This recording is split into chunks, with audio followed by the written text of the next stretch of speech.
Ricardo, un placer. Alejandro Eschafino por acá. Buen día, Alejandro. Gracias por el llamado. Para plantear qué inquietudes, qué certezas. Bueno, la incertidumbre es doble, ¿no? Es a nivel internacional un panorama mucho más complejo que en otros momentos, donde estaba más claro cómo funcionaba el mundo, cuál era el orden internacional, quién eran, digamos, los que mandaban o quiénes eran los importantes, quiénes podían traer inversiones o quiénes no podían ayudar. Eso estaba mucho más claro y definido, fuera cierto o no, pero digamos, sabíamos dónde estaban las referencias. Hoy en día eso está muchísimo más confuso porque ha crecido enormemente China y una serie de países que la acompañan, y Estados Unidos tiene un gobierno muy imprevisible que agrede y maltrata a todo el mundo. Entonces ahí hay un cambio muy importante. El segundo es a nivel local, porque entendemos que la política de este gobierno, la política económica, es inconsistente, y eso quiere decir que es una política exclusivamente de corto plazo, que tiene un sentido electoralista muy claro. Hay dos elementos económicos que son muy importantes para tratar de ganar las elecciones para el gobierno, que es el tema de un tipo de cambio relativamente barato y de venderle dólares a la población.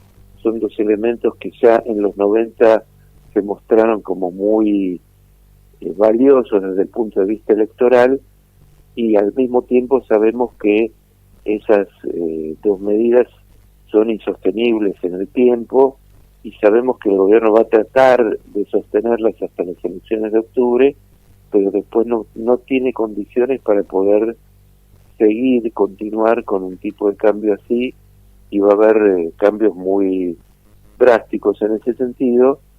Y bueno, esos son elementos, yo te diría, muy coyunturales, muy transitorios, que van a llevar a que una parte de la población vote por esta política, pero al mismo tiempo va a votar por algo que se va a terminar muy rápidamente. Entonces, ahí hay niveles muy grandes de incertidumbre, tanto internacional como local, que son un desafío para los que pensamos que hay que hacer políticas a favor del desarrollo económico, de la justicia social, de que toda la población tenga oportunidades de progreso. Eso evidentemente hoy no solamente no está pasando, sino está más lejos que nunca, y la pregunta es cómo avanzamos en esa dirección, teniendo en cuenta que hay un escenario tan volátil de por medio. Nos dice, el gobierno va a tratar de mantener este esquema, aunque ha tenido movimientos, vaya si los hemos visto en estas últimas horas con algunos saltos del dólar, pero lo va a tratar de mantener hasta octubre porque después será insostenible. ¿Por qué será insostenible este esquema económico? ¿No habrá más dólares de deuda ingresando al país? Por más que ingresen, cuando el mercado quiera llevarse su rentabilidad en dólares, quiera hacer que esos pesos que hoy tienen el carry trade pasen al dólar para llevárselo, diciendo, bueno, ahora ya quiero mis dólares, ya gané mucho en pesos con las tasas que me dieron, ahora quiero irme al dólar y llevármelo. Ahí no hay cantidad de reservas o de endeudamiento internacional que aguante para eso, o cuál es el motivo de por qué no aguanta esto. Bueno, en realidad mencionaste dos o tres elementos que son de mucho peso, ¿no? Por empezar, el gobierno no solamente no tiene dólares propios, sino que tiene reservas negativas, es decir, está usando para algunas cuestiones dólares que no le corresponden, que son dólares básicamente de los depósitos de los ahorristas en el mercado financiero. Se calcula que hay por lo menos 6.000 millones de dólares de reservas negativas del gobierno. Segundo, agotó todas las fuentes de dólares de los cuales podía obtener préstamos. Ahora se está hablando de este último tramo de 2.000 millones de dólares que va a venir del Fondo Monetario y quizás de 1.200 millones que lleguen del Banco Mundial, y los usaría todos para venderlos en este momento y seguir tratando de mantener el nivel actual del dólar. Quiero decir que el nivel actual del dólar, como se movió dentro de la banda, implicó un salto en las últimas semanas de un 13%. Habitualmente eso pasaba después a precios por una muy mala costumbre que tienen todos los formadores de precios en Argentina, que apenas se mueve el dólar deciden mover los precios como si tuvieran todos sus insumos, todos sus costos en dólares, cosa que es mentira, pero lo hacen. Entonces ahí hay un peligro de movimiento inflacionario de precios.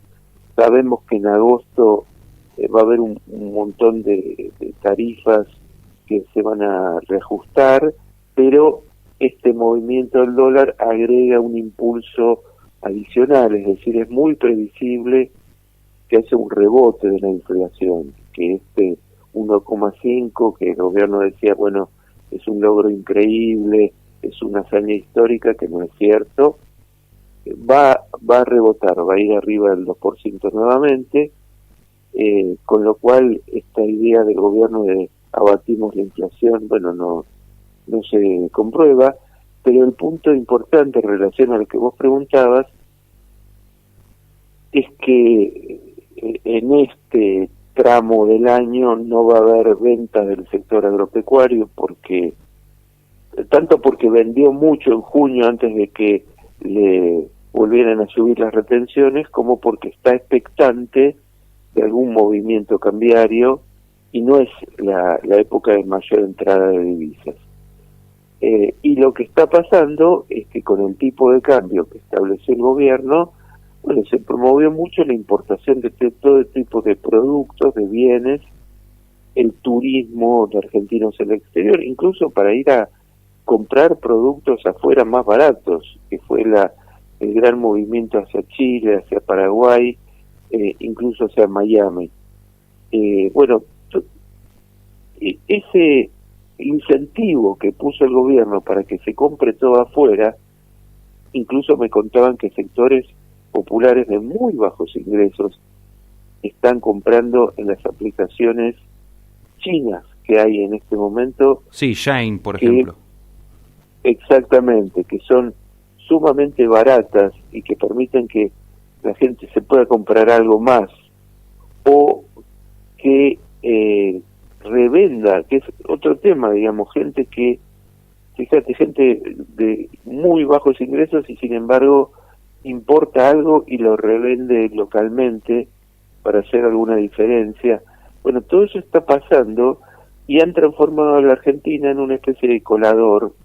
Se va todo el tiempo dólares de nuestro país y no entran dólares salvo prestados, con lo cual están incrementando muy fuertemente nuestra deuda con el resto del mundo, que en algún momento va a haber que pagarla, y por el otro lado están golpeando muy duramente los sectores productivos, con lo cual vamos a tener un problema de aumento del desempleo y de salarios muy bajos. Ya son muy bajos, ya hay muchos problemas de muchísima gente para llegar a fin de mes, pero el panorama no solamente no mejora, sino que tiende a empeorar, y lo va a seguir haciendo hasta que se cambien estas reglas de juego que fijó demagógicamente el gobierno para mentirle a la población que están mejorando las cosas y que estamos en un mundo maravilloso, cosa que no es cierto,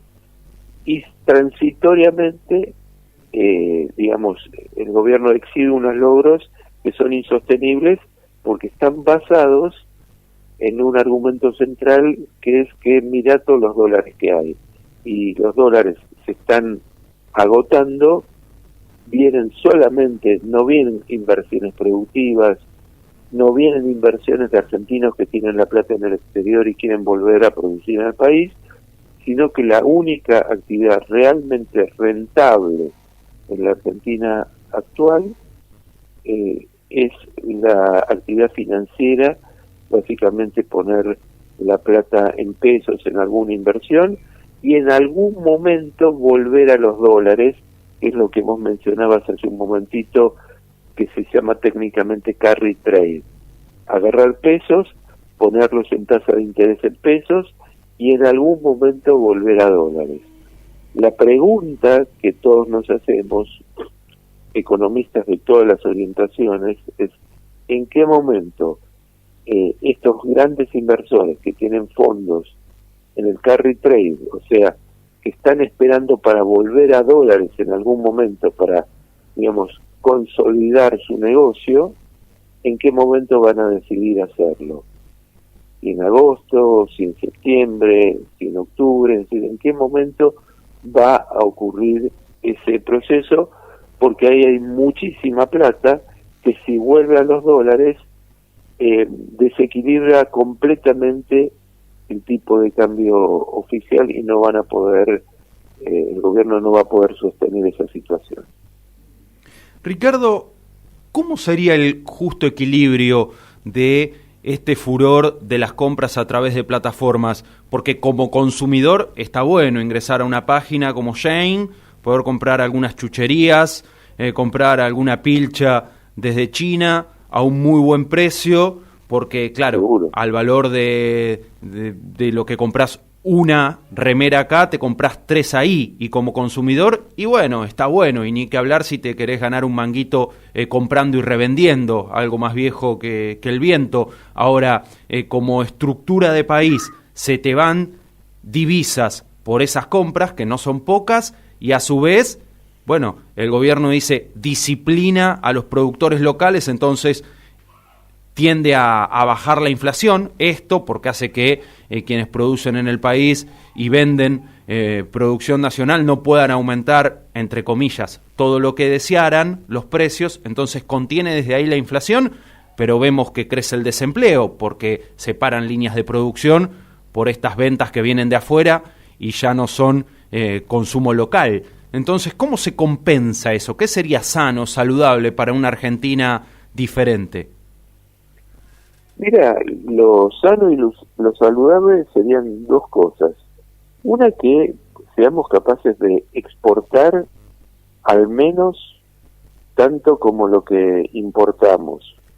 Y hoy en día lo que está pasando es que tendemos a tener un saldo negativo. Por ejemplo, exportamos gas y petróleo que sacamos de vaca muerta, pero lo que estamos gastando en turismo en el exterior es más que lo que exportamos de vaca muerta. Bueno, eso no puede ser. Lo segundo, coincido 100%, qué bueno poder comprarse un producto barato. Y no es ninguna locura, no estamos comprándonos una Ferrari, no nos estamos comprando un yate, nos estamos comprando productos, bueno, necesarios. Ahora, la pregunta es, ¿por qué no los podemos fabricar baratos en la Argentina? ¿Por qué para que sean baratos tienen que ser del exterior? Por ejemplo, te doy un dato solo muy estudiado por fundaciones que se ocupan de eso. En general, los productos textiles en Argentina, el precio de costo de producir algo, una camisa, una remera, un pantalón, es el 20%, el costo es el 20% del precio final. Eso quiere decir, fabricar una remera en Argentina sale un 20% del precio final. Si la remera te salió 100, en realidad producirla salió 20. ¿Eso qué quiere decir? Que tranquilamente podrías producir una remera, cargarle un poco de ganancia y que sea un tercio del valor actual. Es decir, podría estar en condiciones de competir contra la remera que viene de afuera. Ahora, ¿por qué no se hace eso? Bueno, porque hay cadenas de intermediación completamente enloquecidas, porque los intereses que se pagan a los bancos para hacer estos productos son altísimos, y por presión fiscal que está mal colocada, porque todos los estados cobran impuestos. La pregunta es, ¿a quién le tenés que cobrar impuestos? ¿Al consumidor común, al hombre de la calle, o a los sectores que realmente pueden pagarlo? Entonces ahí tenés como muchos elementos para poder cambiar esta ecuación y hacer que una remera buena, producida en la Argentina, con trabajo nuestro, generando trabajo y empleo para nuestra gente, bueno, sea accesible, con lo cual tenemos un circuito fantástico donde uno se puede comprar una remera que le gusta a un precio razonable y sabe que le está dando trabajo a nuestros compatriotas. Es decir, cierra un círculo muy positivo, pero para eso hay que planteárselo. No tiene nada que ver con estas políticas de timba financiera que hace el gobierno nacional, donde trata de reproducir algunos de estos efectos, pero a costa de situaciones insostenibles, un endeudamiento que no vamos a poder sostener, un tipo de cambio completamente desequilibrado que va a terminar estallando en algún momento. Ricardo Aronskins es economista, está charlando con nosotros porque mañana visitará el espacio cultural La Flor de Luján en la calle Lavalle 953 para encabezar una charla que plantea pensar en y más allá de la etapa. Y la pregunta siguiente, Ricardo, va a eso, a más allá de la etapa. ¿Qué? Porque a uno le da la impresión que la oposición política, quienes pretenden ser la alternativa a este modelo de Milei, cuando la sociedad diga no va más este rumbo, no parece plantear temas que son muy básicos. Pienso, por ejemplo, si uno de los valores que tiene este gobierno es haber bajado la inflación, que está ahí como una especie de serruchito, pero que claramente es más baja que la que teníamos con Sergio Massa, ministro de Economía, no se ve a la oposición, al peronismo, por ejemplo, plantear cómo sostener esta inflación o hacer que tienda a seguir bajando, pero no a costa de recesión y desempleo y caída de consumo, sino con una economía marchando, con salarios que se van recuperando, porque el poder adquisitivo, en definitiva, es lo que puede marcar la importancia mayúscula o no de la inflación y demás. Hay como cuestiones que me parecen básicas que no se suelen escuchar con frecuencia, por lo menos en los políticos más encumbrados, digamos, del sector opositor actual.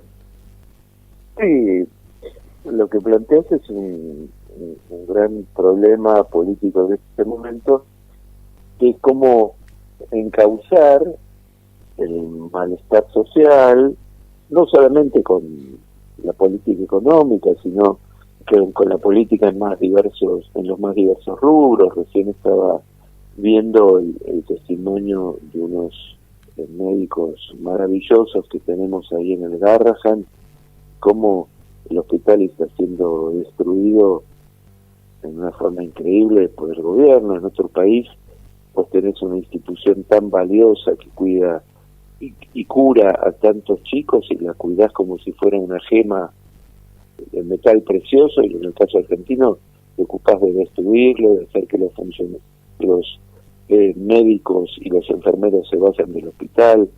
Bueno, son muchas políticas muy dañinas que está haciendo el gobierno en muchos campos y que requieren mucha mayor firmeza en materia opositora.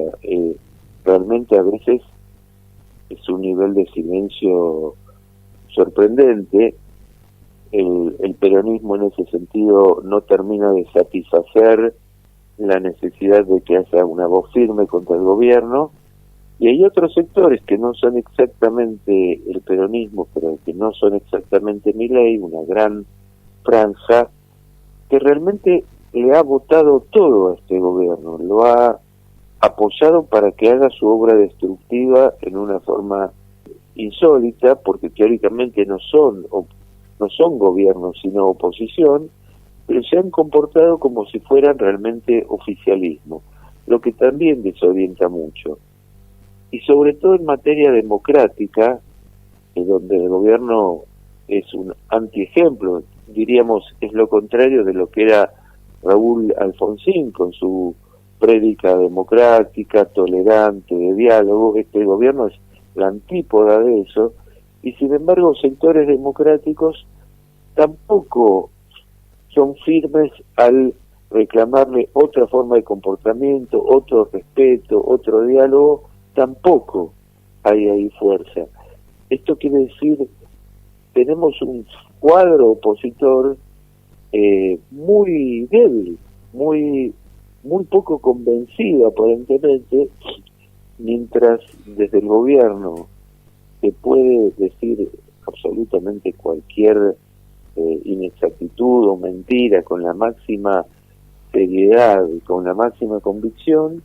Desde la oposición parece que no hubiera capacidad para decir con mucha claridad las cosas en un momento argentino donde es muy nítido que hay un ataque desde el gobierno nacional hacia las cosas más valiosas que hemos logrado, desde los satélites hasta los reactores nucleares, hasta la salud pública, hasta la educación, hasta el sistema científico-tecnológico. En estos días estamos mirando maravillados cómo la gente del CONICET está investigando en el fondo marino de Mar del Plata, sí. Imágenes maravillosas, donde escuchamos permanentemente a científicos nuestros mostrándonos y enseñándonos qué hay en el lecho marino y qué valor tiene todo eso, y todo eso está siendo atacado en este momento por el gobierno nacional, que desfinancia todo, como diciendo que todo eso se termine, se arruine, que la gente se amargue y se vaya, que no le alcance la plata. Bueno, eso es una situación completamente insólita en un país normal. Esos logros nacionales mantienen y se protegen, y en el caso nuestro la acción gubernamental es exactamente la opuesta. Entonces es tan claro eso, y es tan evidente que debería ser dicho a los cuatro vientos a la población en una forma muy clara. No hay que hacer ninguna gran elaboración para decir estas cosas, y sin embargo no se están diciendo. Entonces yo creo que hay también un tema en la oposición y en la oposición peronista, que sigue siendo la oposición más importante con la que se cuenta para, digamos, ponerle un freno a este gobierno. Hay un problema como de convicciones y hay un problema de tono político.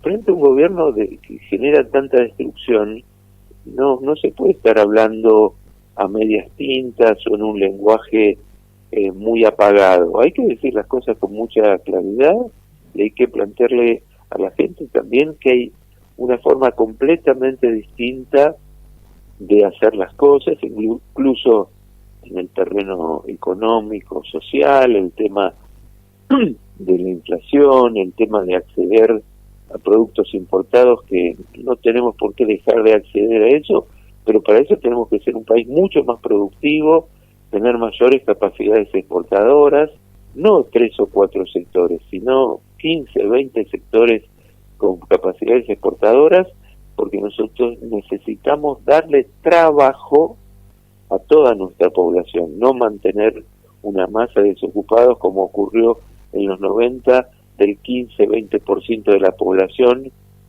muriéndose de hambre. Nosotros necesitamos que toda la gente que quiera trabajar pueda trabajar en un trabajo bien remunerado.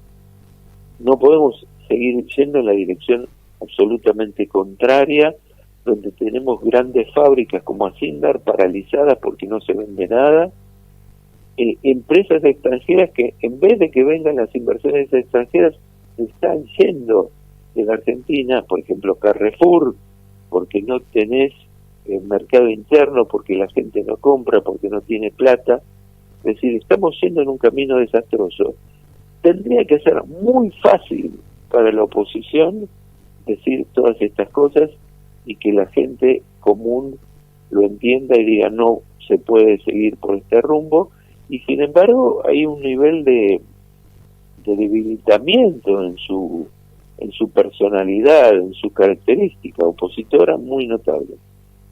En lo que parece empezar a haber consenso, por lo que uno va escuchando de algunos dirigentes dentro del peronismo, es que, bueno, la gran pesada herencia de la deuda con el Fondo Monetario, bueno, no se puede devolver en los términos en los que plantea el fondo y que hay que mantener una discusión mucho más firme que la que se tuvo en su momento, porque no estaba la convicción de hacer esa postura más firme en la presidencia de Alberto Fernández.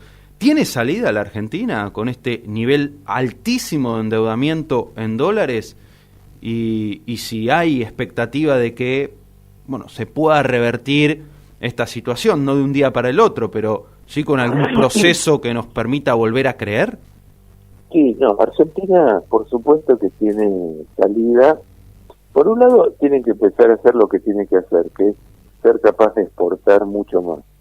Uno no puede tener una política como la actual que desalienta las exportaciones y promueve las importaciones. Eso es un delirio. Lo segundo, efectivamente, a lo largo del tiempo, ya desde la dictadura se empezó a acumular mucha deuda, continuó eso bajo el menemismo, continuó bajo Macri, Milei ahora nos está endeudando rápidamente de vuelta. Todo eso es un problema serio, que no es solamente con el FMI. Yo ahí disiento con la oposición que centra todo en el FMI. También son los inversores privados. Claro, sí. Digamos, los grandes grupos financieros que vienen a timbear a la Argentina y después le quedamos debiendo muchísima plata. Eso también es un problema que hay que poner sobre la mesa, porque los responsables de que esos timberos financieros internacionales vengan a la Argentina no es el Fondo Monetario, son grupos locales, son en gobiernos determinados. Argentina se endeuda, no todo el tiempo, con determinadas políticas públicas que suelen ser en algún sentido a propósito. Entonces, por un lado tenemos que exportar mucho más. Por el otro lado, las deudas, los vencimientos de deuda que se nos vienen en los próximos años son impagables, con lo cual va a haber que hacer una negociación, tanto con el fondo como con los financistas privados que le prestan a la Argentina en sus momentos de timba financiera como el actual. Todo eso va a haber que renegociarlo. Que todo eso sea posible, te lo digo como economista, depende del nivel de conciencia que tenga la propia sociedad argentina. Es decir, si los argentinos empiezan a entender cuál es la raíz de sus problemas y por qué estamos tan acogotados en materia de deuda externa. Uno puede decir lo siguiente: hasta 2015, o sea, hace no mucho tiempo, hasta 2015, nuestra deuda externa era completamente manejable y al Fondo Monetario Internacional no le debíamos nada, cero. Hoy le estamos debiendo casi 65.000 millones de dólares. 2015, cero. Hoy 65.000. ¿Cómo pasó eso? ¿Quién es el responsable? ¿Por qué se tomó esa deuda? ¿A dónde fue a parar?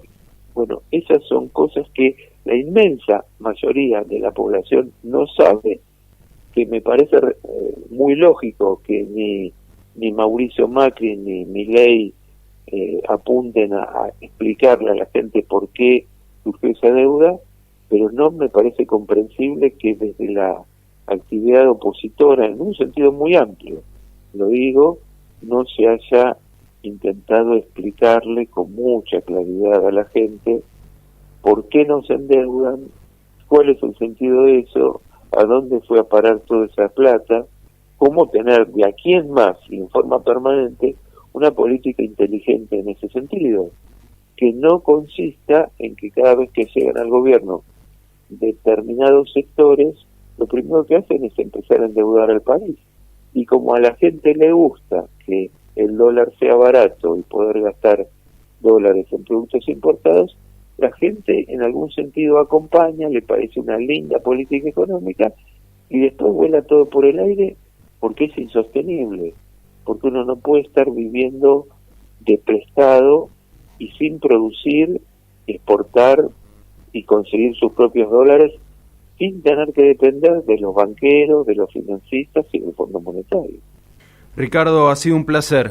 Lo esperamos mañana entonces para encabezar esta charla en nuestra ciudad. Un abrazo grande. Un abrazo para usted.